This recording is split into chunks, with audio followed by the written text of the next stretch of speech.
Hello friends, welcome to my channel Prasad Joshi Astro Universe. Today we are going to talk about Taurus Ascendant and how the month of June 22 is going to pan out for people belonging to Taurus Ascendant.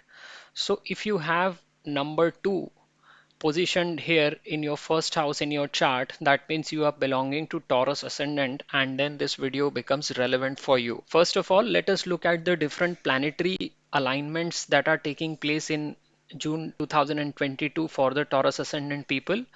The Ascendant Lord Venus is going to pass through the 12th house and Rahu is already stationed there in the sign of Aries. What it means is that whenever the first house lord is passing through 12th house, it means that people feel isolated during this time frame, and it is always preferable if they stay alone and try to figure out a way forward for themselves.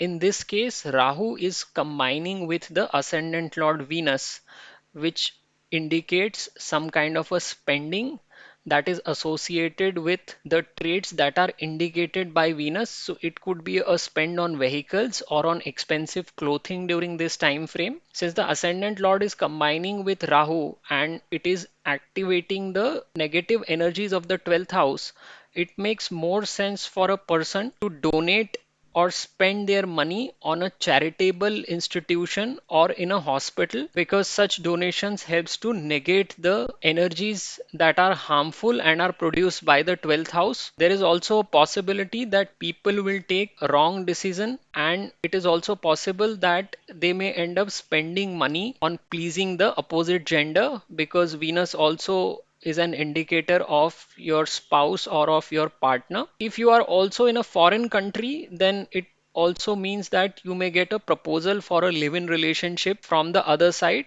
because Rahu is an indicator of all the illegal acts and Venus stands for relationship. So this kind of a proposal is something which you may get if you are placed in a foreign country away from your place of birth. Saturn for Taurus ascendant is considered a highly beneficial planet. It is passing through the 10th house, which would mean it is going to increase the responsibilities at the workplace, increase in the working hours. From 5th of June to 22nd of October, Saturn is going to turn retrograde, and as a result, Saturn will provide a comparative relief at the workplace, because being retrograde would mean its negativity will start to decline and people who are under heavy pressure or fire at the workplace will see a temporary kind of a relief during this time frame. Such people should not get tangled in any kind of a fight at their workplace, because sun is also passing through their first house, and whenever sun passes through the ascendant, people see an increase in their ego, which may lead them towards unprovoked fights, and they need to be very careful regarding not getting into any kind of an argument at the workplace. Ascendant Lord going into the 12th also means that people will end up taking some kind of a wrong decision. So, if possible, try to avoid taking any kind of a major decision during this transit. I'll also mention some of the key things that could happen during this time frame.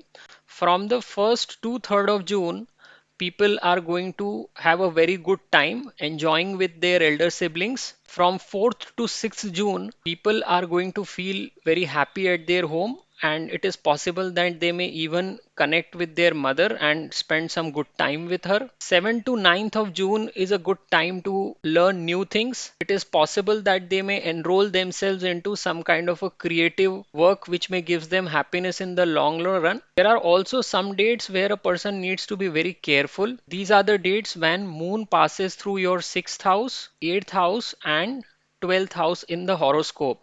So from 10th to 12th of June, when moon passes through your 6th house, you need to be very careful about your health. The other 2 days being 15th to 17th June and then 27th to 28th June, when moon will pass through the other two difficult houses. If possible, one should also avoid getting into any kind of a connectivity with the opposite gender people.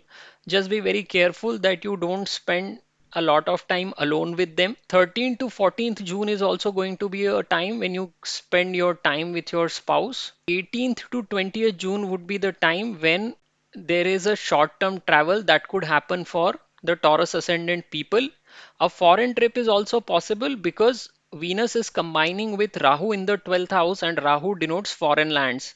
So a quick trip, maybe for 3-4 days, is possible during the time frame of 18th to 20th of June. 18th June to 2nd of July is also a time when such people will get inclined towards buying a vehicle, because Venus is also significator of vehicles, and Rahu combining with Venus would mean that they would like to splurge their money on vehicles. So such kind of a purchase is also possible.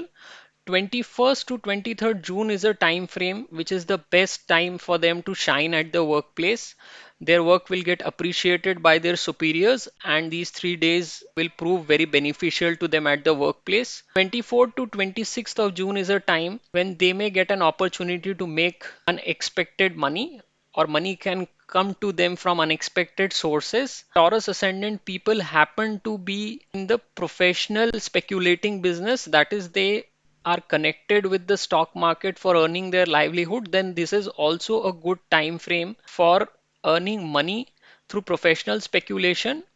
Jupiter is casting its seventh aspect on the fifth house, and the fifth house lord is again sitting in the first house, and there is also a sextile relationship that is getting created between Jupiter and Mercury. So this is going to be a good time frame for people who are in the speculative business to make their gains. For all those people who haven't got married or want to get married, this is a good time frame. In fact, this whole year is going to be a good time frame for them to get married, because Jupiter is again casting its ninth aspect on the seventh house. Until the time Jupiter is going to stay in the Pisces sign, they have a very high probability of getting married. So this is overall a good time frame for Taurus ascendant people. Thank you for watching this video, and if you have liked this video, please do subscribe to my channel. नमस्ते दोस्तों, मैं प्रसाद जोशी अपने channel Prasad Joshi astro universe में आपका स्वागत करता हूं। आज हम ये जानने का प्रयत्न करेंगे कि जो वृषभ लग्न के लोग होते हैं उनके लिए जून 2022 इस तरह से काम में आएगा। अगर आप देखेंगे तो जो लग्न का स्वामी है शुक्र, वो 12वें भाव में राहु के साथ मिलके बैठा हुआ है। जब भी लग्न स्वामी 12वें भाव से निकलता है तो व्यक्ति बहुत अकेलापन महसूस करता है, या वो एकांतवास में समय व्यतीत करना चाहता है। यहाँ पर चूंकि राहु भी विद्यमान है, तो राहु और शुक्र की युति का अर्थ ये बनेगा कि यह व्यक्ति स्वयं पर काफी बड़े अमाउंट में खर्चा करेगा इस समय के दौरान, या ऐसा भी हो सकता है कि वह अपनी पति या पत्नी के लिए भी इस समय खर्च करे, क्योंकि शुक्र जो है वो आपका जीवन साथी को भी दिखाता है, तो आप उनको रिझाने के लिए भी कोई बड़ा खर्चा कर सकते हैं। जब भी लग्न स्वामी 12वें भाव से निकलता है तो 12वें भाव की जो नेगेटिव ऊर्जा होती है वो प्रकट होती है, और हमें उसको निगेट करने के लिए 12वें भाव से जुड़े हुए कार्य करने चाहिए। तो ऐसे लोग किसी चैरिटेबल संस्था के साथ जुड़ सकते हैं और वहां पर कुछ दान पुण्य का कार्य कर सकते हैं। अगर आप पैसा नहीं दे सकते तो आप अपना समय दीजिए वहां पर, लेकिन कुछ समय वहां बिताइए, नहीं तो कई बार व्यक्ति को अस्पताल के चक्कर भी लगाने पड़ जाते हैं अगर यहाँ पर 12वें भाव की एनर्जी को हम ठीक तरह से एड्रेस ना करें। तो अगर ये लोग किसी संस्था को दान देते हैं या कहीं अस्पताल में अपनी सेवाएं देते हैं, तो यह समय इनके लिए काफी अच्छा साबित होगा। लग्न स्वामी जब 12वें भाव में जाता है तो कई बार व्यक्ति गलत निर्णय भी ले बैठते हैं, तो अगर आपको कोई महत्वपूर्ण निर्णय लेना हो तो आप अपनी वाइफ को बोलिए वो निर्णय लेने के लिए। अगर आप किसी विदेशी कंट्री में हैं, यानी जहाँ भी आप पैदा हुए वहाँ से कहीं और किसी दूसरे देश में आप रह रहे हैं कार्य के लिए, या वहाँ सेटल हो गए हैं, तो हो सकता है कि आपको कोई लिव इन रिलेशनशिप का प्रपोजल आए, क्योंकि राहु हर तरह का अनैतिक कार्य दिखाता है और शुक्र तो कारक ही है प्रेम संबंधों का। तो आपको इस तरह का भी कोई प्रस्ताव आ सकता है अगर आप कहीं बाहर की कंट्री में हैं। तो शनि इन लोगों के दशम स्थान से गुजर रहा है, और अभी शनि की डिग्री धीरे धीरे बढ़ना शुरू होंगी। शनि जब भी 10वें भाव से जाता है तो वो कार्यस्थल पे बहुत ज़्यादा काम बढ़ा देता है। इन लोगों को बहुत नए नए तरह के रिस्पॉन्सिबिलिटीज मिलती हैं इस समय में। शनि यहाँ पर 5 जून से वक्री होना शुरू होगा और 22 अक्टूबर तक वक्री ही रहेगा। शनि का वक्री होना यहाँ पर अच्छा कहा जाएगा, क्योंकि जब वो वक्री होगा तो उसका जो भी दुष्प्रभाव है वो कम रहेगा इस समय में, तो इनको कंपैरेटिवली कम समस्याएं आएंगी 5 जून से 22 अक्टूबर के बीच में अपने कार्यस्थल पर, क्योंकि शनि का प्रभाव यहाँ पर पहले के मुकाबले में कम रहेगा, उनको थोड़ा रिलीफ मिलेगा। लेकिन इन लोगों को ये देखना है कि इनको कहीं भी कार्यस्थल में किसी भी झगड़े में नहीं पड़ना है। सूर्य यहाँ पर इनके प्रथम भाव से गुजर रहा है, और जब भी सूर्य प्रथम भाव से जाता है तो व्यक्ति का अहम जगा कर जाता है। तो ऐसे लोग जबरदस्ती किन्हीं के साथ ईगो क्लैशेस में अपना टाइम बिताएंगे तो इनके लिए अच्छा नहीं होगा। तो यही बेहतर है कि आप हर तरह की फाइट्स को अवॉइड करें इस समय के दौरान। अगर आप कुछ और डेट्स को देखते हैं तो 1 से 3 जून में ऐसे व्यक्ति अपने भाई बहनों के साथ वक्त बिताएंगे और अच्छा समय इनका बीतेगा। 4 से 6 जून में ये लोग घर पर ही रहेंगे, और घर पर रहकर ये अपने फैमिली मेंबर से, खास करके अपनी माँ से कनेक्ट कर सकते हैं और अच्छा समय बिता सकते हैं उनके साथ। 7 से 9 जून का समय ये रहेगा जब आप कुछ नया चीज़ सीखने का प्रयत्न करेंगे। कोई भी आर्ट से रिलेटेड काम या कुछ भी ऐसी चीज़ जो आप बहुत समय से सीखना चाह रहे हो, इस समय अगर आप सीखते हैं तो आप 5वें भाव से अच्छा फायदा उठा सकते हैं। जब भी चंद्र हमारे 6, 8 और 12वें भाव से गुजरता है, और चंद्र पूरा कुंडली का चक्कर 1 महीने में लगा लेता है, क्योंकि वो किसी भी भाव में 2.25 दिन से ज़्यादा नहीं बिताता। तो जब भी चंद्र 6वें, 8वें और 12वें भाव से गुजरता है तो व्यक्ति के लिए मुश्किल समय होता है, क्योंकि चंद्र हमारी थॉट प्रोसेस को दिखाता है, और इस समय वो कई बार ऐसे निर्णय ले लेते हैं जिनके बारे में उन्हें बाद में पछताना पड़ता है। तो ये जो दिन है वो है 10 से 12 जून, 15 से 17 जून और 27 और 28 जून। इन 3 अलग अलग टाइम फ्रेम्स में चंद्रमा 6वें, 8वें और 12वें भाव से निकलेगा। तो ये जो डेट्स हैं इनमें आप कोई भी निर्णय मत लीजिए। कोई भी क्रूशल डिसीजन आप लेना चाहते हैं, खास करके 27-28 जून में जब चंद्र यहाँ से गुजरेगा तो राहु और शुक्र यहाँ ऑलरेडी बैठे हुए हैं। तो ऐसे समय में आप किसी भी अपोजिट जेंडर वाले व्यक्ति के साथ कमरे में भी ना रहें। जितना उनके साथ कम्युनिकेशन हो सकता है उसको अवॉइड करें, खास करके इन 2 दिनों में। 13 से 14 जून का जो समय है, इस समय वो आप अपनी पति या पत्नी के साथ गुजारेंगे, अच्छा समय आपका बीतेगा। 18 से 20 जून में आपका कोई भी शॉर्ट टर्म का ट्रैवल हो सकता है, क्योंकि राहु शुक्र की युति यहाँ बन रही है। तो ऐसा भी हो सकता है कि आप किसी फॉरेन लैंड में चले जाएं, मान लीजिए कहीं वेकेशन पे चले गए छोटे से 3-4 दिन के, तो वो भी संभव है 18 से 20 जून के बीच में। अभी आपके इसमें 18 जून से लेके 2 जुलाई के बीच में ऐसा भी संभावना है कि आप कोई लग्जरी गुड खरीदें। अब लग्जरी गुड में ज़्यादातर या तो बहुत महंगे कपड़े आते हैं जो साधारण तौर पे आम इंसान नहीं खरीदता है। तो कोई अगर आप गाड़ी खरीदना चाहते हैं तो वो भी 18 जून से 2 जुलाई के बीच में आप व्हीकल पे खर्चा कर सकते हैं।